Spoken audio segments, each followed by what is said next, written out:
Trainer Jan Flap had een volslijn fitte selectie, maar mist toch een belangrijke speler.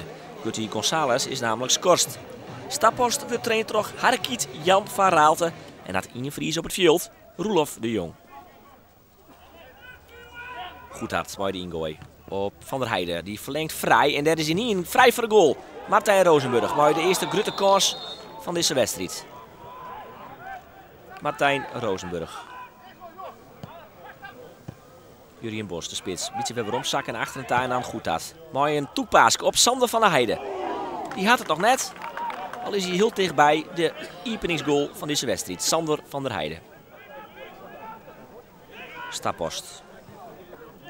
Staat gewoon wat dichter bij de goal van ONS. Dit liep een overtreding, maar dat mooi dan trok in. Goeie actie van Roy Stroeve en het schot. Zo. Rakelings over de goal van keeper Alligator Vries. Roy Stroeve, oud betellen voetbalspeler. Ale de Boer, slordig verdedigen. Geen van de tweede helte. En ONS had nog net echt volle sjenlitten. Staphorst ik nog net. Maar had wel wat meer balbezit. Maar hier, onder de linkerkant, Lars Rubben. Goeie combinatie. Mooi Brakke. Brakke kent die bal dan ik voor je aan. Komt dan ik voor. En daar is de goal. Ja, dan toch. Hij zit erin. Want Alligator Vries krijgt zijn vingers er woltje aan, de keeper van ONS Nits. Maar het is net genoeg. De goal is van Frank Kuurman. Het schot is net fantastisch. Maar hij zit tussen twee man in. Zult die bal dus net omkomen. En de 1-0 is daar van Staphorst.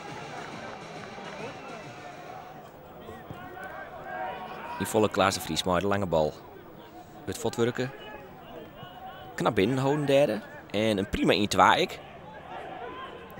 En de paas. Jip wordt dat verlengd.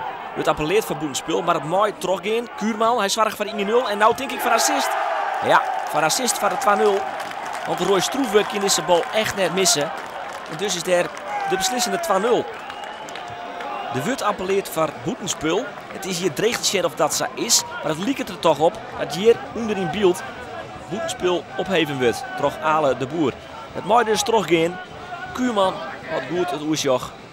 En daar is de simpele 2-0 voor Staphorst.